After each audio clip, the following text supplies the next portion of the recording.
Hello Dave. Bonjour Yvan, j'ai décidé de te parler d'un film que j'aime particulièrement, qui s'appelle Intelligence Artificielle, un film de Steven Spielberg. Stanley Kubrick aurait dû réaliser le film. C'était un projet qu'il avait depuis très très très longtemps, mais il n'a pas eu le temps de le faire. Il est mort, son dernier film c'est Eyes Wide Shut. Pour moi c'est un film vraiment charnière dans la cinématographie de Spielberg, parce que il y a quelque chose de plus pessimiste, plus sombre. On est donc dans un futur proche, et dans ce futur proche, on a un couple qui a un petit enfant, Martine, qui a eu un accident. Et là, le mari ramène un jour à sa femme un robot enfant. Il y a plein de robots. On est dans un monde où plein de robots viennent nous assister pour faire une multitude de tâches. Et ils viennent de créer, expérimenter un nouveau robot. Ça sera le petit David, qu'on voit là sur la gauche de l'image. Et ce robot, bien la mère va l'activer. Et ils vont le prendre comme un enfant de substitution. Le problème, c'est qu'à partir du moment où ils l'auront activé, à partir du moment où il va vivre dans la famille avec eux, Martine, l'enfant réel, humain, sort de son coma, refait surface. Et là, on va avoir une somme de quiproquos qui vont faire penser aux parents que David, l'enfant robot, est dangereux. Jusqu'à cette séquence d'anniversaire, on va avoir une séquence où on se dit qu'il peut être à nouveau dangereux pour la vie de Martine. Il faut faire quelque chose. Dans cette séquence, qu'est-ce qui se passe ? La mère qui est obligée d'abandonner son enfant Ouais. malgré son amour pour lui, quoi. Il y a un conte qui est évoqué à l'intérieur. Il le dit à un moment, elle lui dit qu'on ne peut pas changer. Il lui dit, mais regarde Pinocchio. Ouais. Pinocchio a pu devenir un petit garçon. Mm. Donc il y a Pinocchio. Pinocchio qui est très important, c'est l'histoire effectivement du petit pantin de bois qui veut être un vrai petit garçon. Mm. C'est pareil en fait. C'est un petit pantin de bois. Ouais. C'est un Pinocchio moderne. Et puis il y a aussi, on pense au petit poucet. Il y a le petit poucet qu'on abandonne dans la forêt. C'est les enfants qu'on abandonne parce qu'on ne peut pas s'en occuper. On est chez Spielberg. Spielberg, c'est un cinéaste qui est un grand cinéaste. On le connaît par ses gros films comme Les Dents de la Mer, E.T., des films très grand public. Mais c'est aussi quelqu'un qui fait des films plus intimistes. J'aime pas dire le terme profond parce que je pense qu'il y a autant de profondeur dans ses films grand public que dans ses films plus intimes, plus dramatiques, plus durs, plus adultes. Mais il y a quelque chose chez Spielberg, c'est l'arrachement à l'enfance. C'est l'arrachement à l'enfance qui est gigantesque et toujours ce côté enfance brisée. On l'a dans L'Empire du Soleil, on l'a bien sûr dans La liste de Schindler, le film où il a été enfin reconnu en tant que grand cinéaste, qu'il a eu tous ses Oscars. Et on l'a aussi ici. On l'a là-dedans. Et il ne faut pas oublier que Spielberg est d'une famille juive qui a été déportée, qui a vécu la guerre, et que pas cette angoisse, mais disons ce poids de la Shoah, on le retrouve dans tous ses films. Même dans Indiana Jones, regarde. Quand t'as les méchants nazis, et tu vois, bon, là c'est en version caricaturale. Mais on l'a. Et là, moi, je peux pas m'empêcher quand je vois ça, quand elle lui dit attention, va loin des flèches fer, c'est la foire à la chair. C'est en fait un endroit qu'on verra plus tard dans le film. C'est très vite, hein, on le voit 10 minutes plus tard, où on détruit les robots. Et en fait, ce sont les humains qui ont tellement peur que les robots prennent leur place, qu'ils font des espèces de cirque, comme on l'a à l'américaine, tu sais, de rodéo, de catch, de faux sport au fond. Hein. C'est la mise en scène totale, où on détruit à l'acide des robots qui sont en fin de vie, qui sont tout déglingués. Et bien sûr, le petit David va se retrouver là-dedans. Et on ne peut pas s'empêcher dans cette séquence de penser au camp de concentration. Il y a même des plans où on voit des charniers de robots. Voilà, il y a une vraie similitude. Donc là-dedans, dans cette séquence, je vais dire aussi, c'est pareil. Maintenant, on va voir comment c'est fait. Tu as vu que dans mon studio, on est équipé en 5.1. Je ne sais pas si tu connais un peu les systèmes de son multicanal. Quand tu vas au cinéma, tu écoutes le son sur plusieurs enceintes. Chez toi, en général, ou sur un petit téléphone ou quelque chose, c'est plus en stéréo. Là, on a la chance d'avoir le 5.1 et le mixage tel qu'il a été pensé. C'est-à-dire, on a une enceinte centrale, une gauche, une droite, une arrière gauche, une arrière droite et même un caisson de basse. Regarde, on retrouve les pistes du film ici. Et là, on voit, tu as vu au niveau du centre, Ouais. que tout le dialogue, et tu l'as entendu, tout le dialogue, les bruitages les plus collés à l'image, on les a au centre. Et après, on a quelque chose qui est beaucoup plus aéré sur les côtés, ici, avec la musique, certains effets plus élastiques, et puis là, poum, petit caisson de basse, par exemple. Ici, un caisson de basse, ici. C'est très léger. C'est vraiment pour appuyer juste à un moment un gros renfort de basse fréquence. Ce qui m'intéresse dans cette analyse qu'on va faire là ensemble, que je vais te montrer, c'est aussi toute l'importance du mixage. Quand on est en post-production sur un film, après l'avoir tourné, il y a le montage. Je monte les images, tac tac, on fait un champ contre champ, un plan large par exemple, et on va couper, on va monter ça. Mais après avoir monté l'image, mis les effets spéciaux, il y a tout le travail du son. Le travail du son, il est en 2 parties. La première partie du travail du son, c'est le montage son. C'est là où on va tout structurer, les dialogues, les ambiances, les effets, les musiques. Et après, tu as le mixage. Le mixage, c'est un peu comme l'étalonnage de l'image, quand on va unifier l'ensemble. Mais c'est pas, tu peux avoir une unification basique. Je fais que, voilà, la musique qui rentre à tel endroit, elle ressort à tel autre. Basta. Ben non. Un vrai mixeur, c'est comme pour un album musique.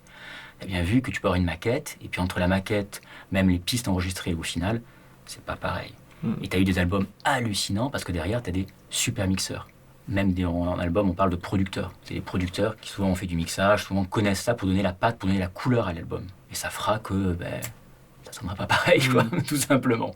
C'est un travail qui est magistral de mixage, parce qu'on ne subit pas le montage son. On se dit pas, tiens, il y a un son, je l'entends, c'est tout. Il faut se dire que ce qui nous guide, c'est pas la réalité, c'est l'émotion. Et tu as vu que l'émotion, on l'a eu tous les deux. Oui, bien sûr. On est sorti de nulle part, on arrive, on va dans le studio, on n'a pas vu le début du film, pouf, on montre. 5 minutes, tu ressens ça.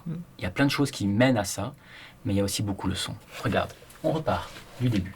Donc toute la partie de la piscine, si je te l'ai mis là, c'est pour comprendre d'où ça venait, en fait, pourquoi il décide de l'abandonner. J'aime beaucoup ce plan que je trouve terrifiant comme ça. Oui, bien sûr. Où on voit effectivement l'enfant au fond de la piscine, parce que nous, quand même, on est à une demi-heure de film. Donc on est à un moment où on s'est attaché à David. Bien sûr. En plus, David est tout gentil, tout mignon, le petit Martin, on l'aime pas trop, hein, même s'il sort du coma, même si c'est un vrai enfant, on s'y attache pas beaucoup. Ouais.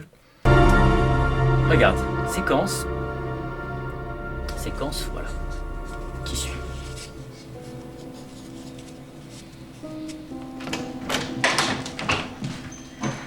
La mère entre. Il est en train d'écrire, qu'est-ce qu'on entend? On a de la musique et on a des petits chimes, tu sais, c'est le petit mobile. Ouais. Le petit mobile, il apparaît véritablement lorsque la mère entre. Hey, David? Mommy! Tac, elle le repousse. Elle le repousse parce qu'elle a pris la décision de l'abandonner. C'est ça. Donc elle veut pas d'émotion. Et qu'est-ce qu'il va lui donner? Que de l'émotion. Il va lui montrer qu'il est totalement humain. On a une musique qui est hésitante. Pam, pam, pam, pam. Il n'y a pas de mélodie. C'est tâtonnant. C'est son état d'esprit à elle. Elle sait qu'elle doit y aller, qu'elle doit dire quelque chose de dur. Alors c'est intéressant parce que c'est avec elle qu'il y va. C'est pas avec le père. T'as vu que le père pourtant c'est lui qui a amené l'enfant. Mais le père, il est resté sur le palier. C'est important parce que c'est elle qui l'a activé. Tu vois, c'est très symbolique. Comme c'est la mère qui donne naissance, c'est la mère qui a dû activer l'enfant. Même si c'est le père qui l'a amené au début, qui a amené la graine. I need to speak to you for a minute, okay? Okay. On va parler, mais elle est fausse. Qu'est-ce qui me fait dire qu'elle est fausse? Son jeu déjà. Elle le retient. On sent qu'elle parle d'émotion.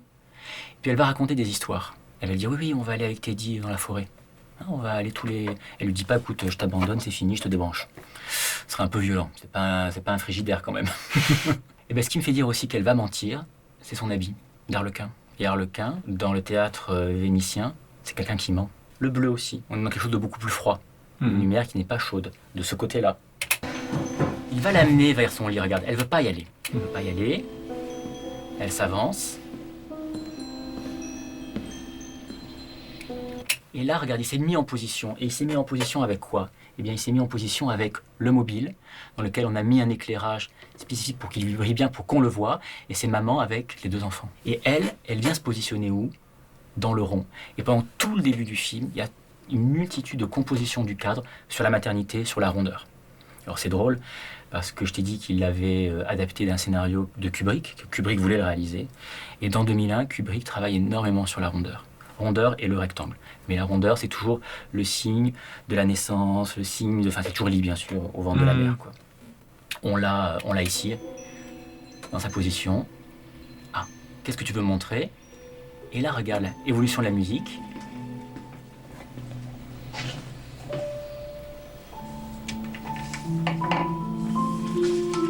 Là, tu as une mélodie qui commence, tu vois. Et là, tu sais que le piano, c'est un instrument à percussion et à cordes. Soit on peut l'utiliser comme une percussion, ça sera sur la fin du film, soit comme un instrument à cordes, c'est-à-dire comme un instrument avec de l'émotion, quelque chose de plus mélodique. Je simplifie, hein, c'est très basique ce que je dis. Mais là, c'est ça. N'importe quel mauvais réalisateur, qu'est-ce qu'il aurait fait? N'importe quel mauvais réalisateur, il se serait amusé à nous mettre la voix off. Oh maman, je t'aime, tu es le soleil et machin. Mais on est chez Spielberg. Ouais. Donc on met une musique. La musique, c'est la voix. Ça remplace la voix. Bien sûr. Donc de façon mélodique, elle lit, et nous on lit aussi en même temps. Et là, qu'est-ce qu'on a? On dit, oh putain. Voilà. Avec Teddy qui est un petit ours robot qui l'aide, son teddy bear. Tu es le soleil, je t'aime, ainsi que Henri, le papa. Et il inclut quand même Martine. Voilà, j'ai pas voulu faire du mal à Martine. Voilà. Je suis ton fils. Je déteste Teddy. Teddy, ça va pas. C'est un jouet. Je ne suis pas un jouet, moi. Là, regarde. Elle repose. La musique va redevenir telle qu'elle était, c'est-à-dire une musique plus du tout mélodique. Hop, le thème revient. These are beautiful. Mensonges, ils sont très beaux. Enfin, on sent que... Merde.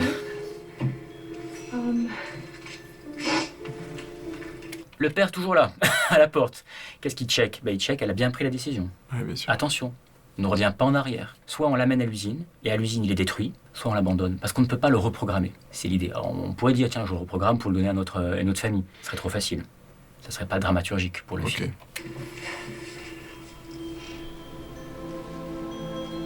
Tu retrouves le côté mélodique avec les cordes, cette fois-ci.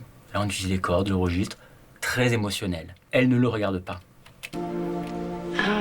Hey, David, I was thinking that we could go for a drive tomorrow in the country. You and me. What do you say? What do you say? Et tout de suite, là, c'est du jeu d'acteur. Qu'est-ce que tu en dis? Lui, la regarde, il la fixe, tu regardes, il est complètement sur elle. Elle, je ne veux pas, je récite mon texte. Je sais que je suis en train de lui mentir. Exactement. Donc, je me mords la lèvre. Et là, qu'est-ce qu'on entend avec Teddy? Yeah, Teddy. Ouais, bien sûr, avec Teddy. Et écoute ce qui naît. Ce qui naît, c'est un petit, comme un leitmotiv, c'est un petit gimmick musical.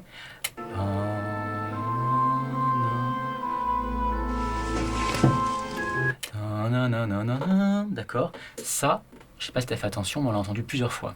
C'est le thème du danger. Et ce thème du danger, du mensonge, on va le retrouver. Première fois qu'il apparaît ici. Thank you, Mommy. Thank you so much. Voilà. Elle l'a dit, elle se retourne vers le père qui peut enfin fermer la porte. On sait que la décision est prise. Séquence suivante. Tomorrow's gonna be just for us, okay? Elle lui ment.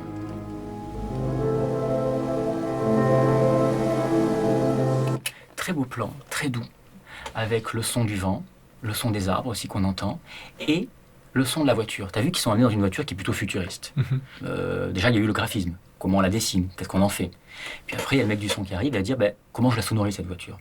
Voiture futuriste, électrique, une espèce de son comme ça qui flotte, quelque chose d'esthétique. C'est pas la première question qu'on doit se poser. Quelle est sa place dans la dramaturgie? On va la voir qu'ici. C'est pas un simple véhicule, c'est le véhicule de l'abandon. C'est par ce véhicule qu'elle va le laisser. Maintenant, je t'avais dit que ça parlait de quoi? De l'abandon, et que ça reprenait, il y avait une vraie citation à Pinocchio. Mais regarde cette voiture, comment elle est maintenant. Regardons. Elle est bleue, elle a des phares qui sont comme une grande bouche uniforme, et derrière, elle a 3 roues, elle a sa queue.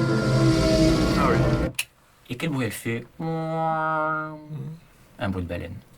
Alors bien sûr, c'est pas un bruit de baleine au premier degré. C'est sophistiqué. Tu as le côté aérien, ce qu'on a parlé du design, mais tu as aussi cette espèce d'effet comme ça de baleine. C'est la baleine bleue Pinocchio. Musique un peu à la Philippe Glass, très répétitive. Where are we going? Où va-t-on? Et là, on reprend encore une musique, regarde, qui est très entre deux eaux. Et ce qui nous prouve aussi qu'elle ne veut pas, elle ne le regarde toujours pas. La décision est prise, elle veut surtout pas être, pendant un tout petit moment, reprise par l'émotion. Elle est coupée au niveau de l'image, il y a le rebord de la voiture qui fait qu'ils sont chacun dans un espace. Et en plus, visuellement, qu'est-ce qu'on a fait? Des reflets qui viennent vraiment masquer ses visages, masquer son visage. Elle ne veut pas le voir. Elle ne répond pas aux questions. Et t'as vu, on réentend un peu de cette espèce de son. Ah. C'est pas un endroit sympa, mon coco. C'est pas gentil du tout ce qu'elle est en train de te faire. Et il y a un moment où elle va lui répondre. À quelle question elle répond? Quand il lui demande ce qu'il y a mangé ce soir, c'est ça? Exactement, parce que il ne mange pas le soir. Et elle lui répond, "You know you don't eat." What's for dinner tonight? You know you don't eat. Crispé. Et lui va lui répondre avec une voix très ferme, très adulte. Yes. But I like sitting at the table. Mange ça. D'accord, ouais, mais j'ai quand même des sentiments. Et là, qu'est-ce qu'elle passe? Elle passe pile devant Cybertronics, qui est l'usine d'où il est sorti. Et là, qu'est-ce qu'on entend à nouveau? Tu te rappelles? Pam, pam, pam, pam, pam, pam. Eh bien...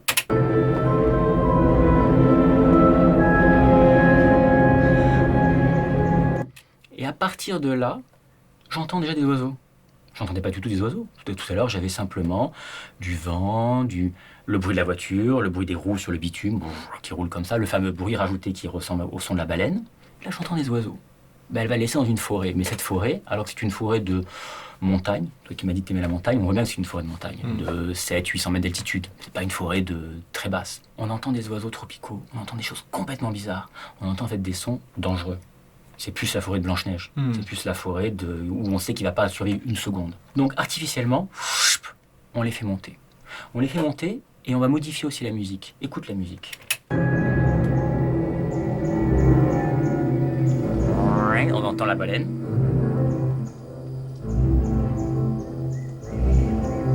Qui a composé la musique du film? C'est John Williams. John Williams, c'est le grand compositeur américain qui a fait les musiques de Star Wars, qui a fait Harry Potter, qui a tout fait. C'est le compositeur numéro 1. Et une de ses premières collaborations avec, c'est même peut-être la première, avec Spielberg, c'était pour Jaws, Les Dents de la Mer. Et dans Les Dents de la Mer, je ne sais pas si tu te souviens de cette musique, qui est très angoissante, où c'est... Regarde, je te la fais écouter. Je l'ai ici.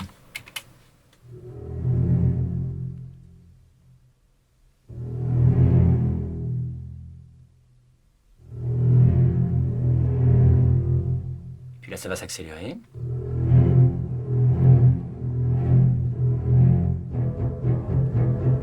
Et on se dit que la jeune fille qui est en train de prendre un bain de minuit, elle aurait mieux fait de rester sur la plage. D'accord. Et bien, cette musique-là, écoute ici. Je vais même enlever l'arrière et on va écouter que les enceintes gauche-droite qui sont plus sur la musique et quelques bruitages.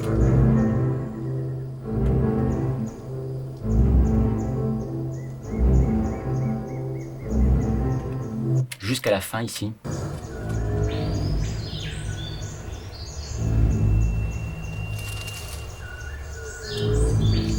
Oui, c'est presque le mouvement inverse dans la mer. Ça commence. Silence. Mais là, c'est l'inverse. C'est l'idée dans la mer. Idée que John Williams avait lui-même pompée sur un morceau de Dvorak, la symphonie du Nouveau Monde. Je te refais réécouter le début, dans de la mer.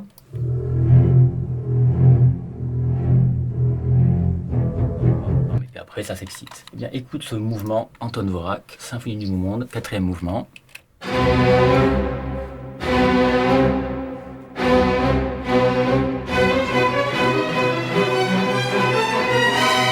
Puis après, ça va se développer différemment, d'accord? C'est intelligent, c'est pas non plus c'est un pompeur. Il faut aussi reconnaître l'hommage, par exemple, qu'on peut faire. Parce que tout le monde fait des hommages, tout le monde cite en permanence. Même on regarde actuellement, on a de plus en plus de samples dans les musiques. On reprend un sample de telle chanson, de telle chose. Donc c'est pas non plus le gros pompeur. Par exemple, regarde, un peu plus loin, cette même symphonie, son premier mouvement.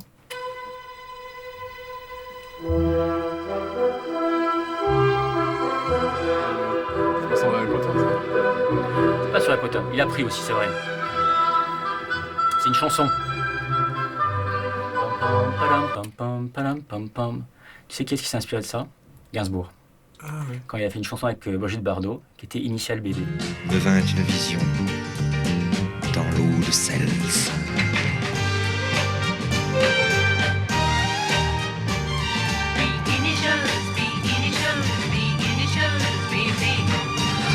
Tu reprends.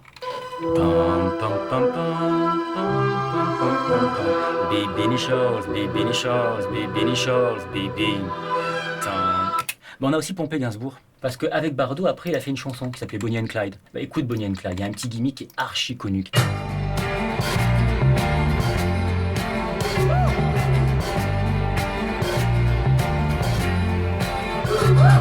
Une petite chanteuse australienne, pas très connue, qui s'appelle Kylie Minogue, s'est dit j'aime bien cette chanson, c'est pas mal. Je vais prendre le sample et je vais en faire ça.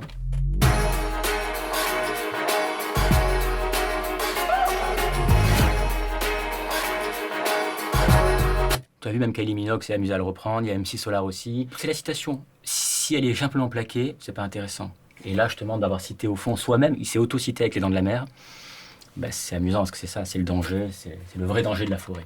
On retourne dans cette forêt là. La baleine, voiture baleine. Pénètre à l'intérieur. Là, on est dans une lumière qui est très typique des films de Spielberg, dans E.T., lorsqu'il apparaît au début ou qu'il repart sur la fin. Dès que tu as quelque chose de magique, ou tu es dans un endroit mystérieux ou aussi dangereux, tu as ce genre de lumière chez Spielberg. Et bien voilà ici.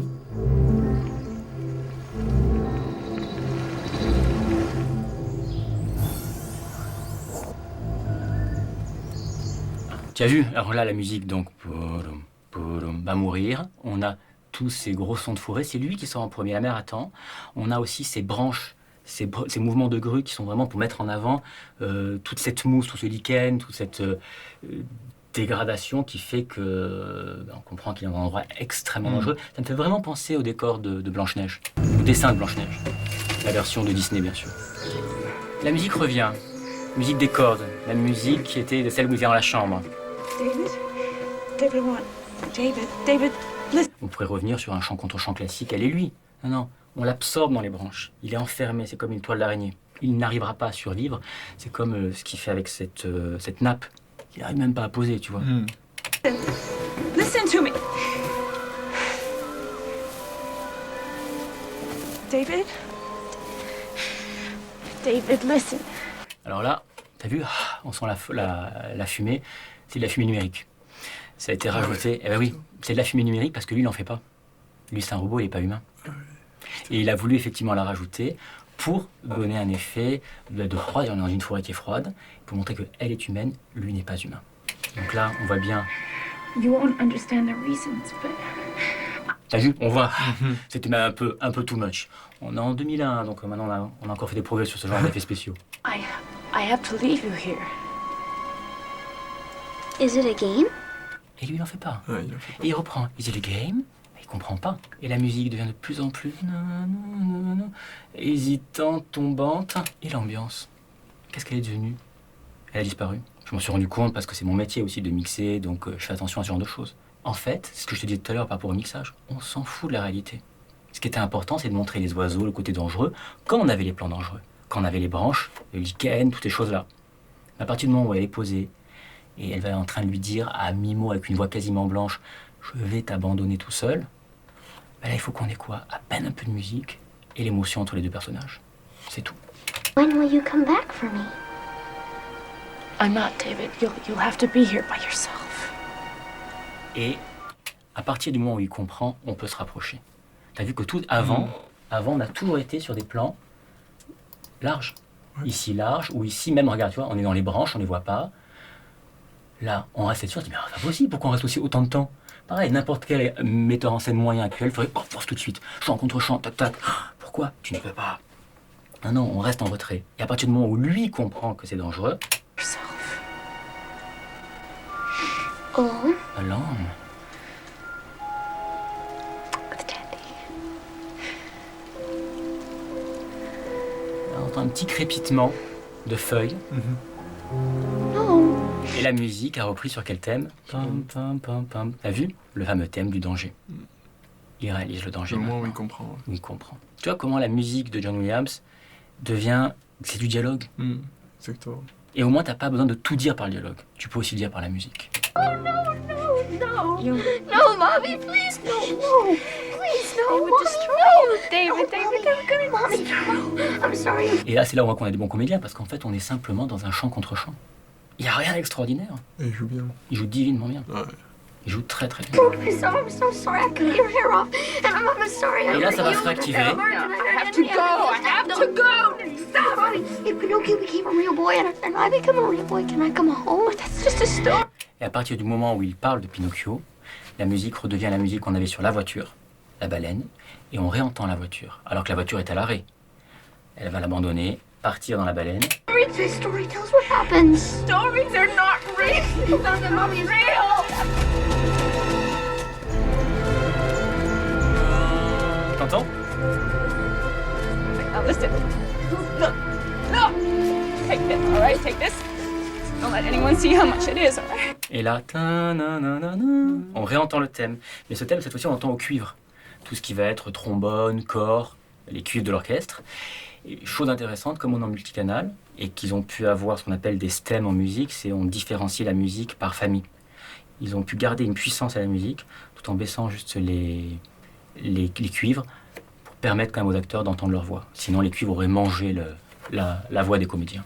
Oh, look, don't go that way, all right? Là, Look! c'est ce que je te disais justement, Look at me! c'est le Look! Don't go côté, back there. Don't go côté anywhere choix, that le way, côté or they'll déportation, catch tu sais. you. Never let them catch Ne dis pas que t'es juif, ne dis pas que t'es Listen, tzigane, ne dis stay pas away ce que tu from veux, flesh tu vois, eaters, qui away ferait qu'on from va te your lots déporter. of people. Voilà Stay l'argent. away from all people. Only others like T'as plus you. de parents. Only Mecca are safe.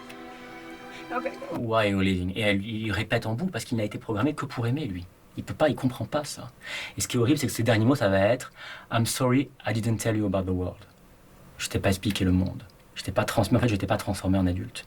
I'm sorry, peut-être pourrait dire nous sommes désolés de tout, parce que c'est les gens qui l'ont fabriqué qui en ont fait un enfant éternel, qui ne grandit pas. Why do you want to leave me? I'm sorry, I'm not real. If you let me, I'll be so real for you. No, David. Là, la scène est très violente, tellement violente que le mixeur s'est amusé, c'est le terme, de mettre la projection de l'enfant du centre sur les enceintes gauche-droite. Écoute. Let go! Tu vois, avec les feuilles, il est projeté. La baleine, à nouveau. La voiture. The world.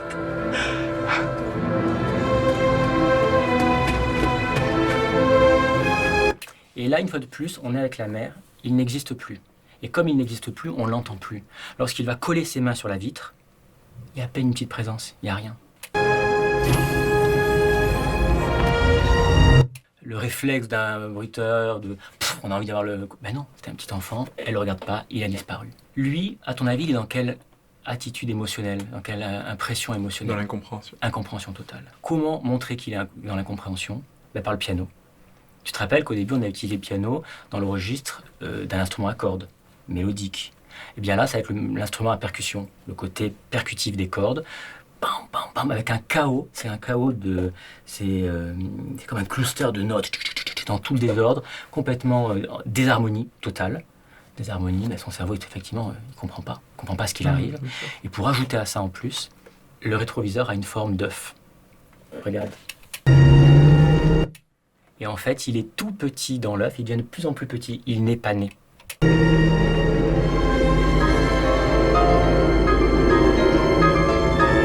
Voilà, elle le laisse dans l'œuf, dans la forêt, et bien va survivre, et dans le chaos le plus total.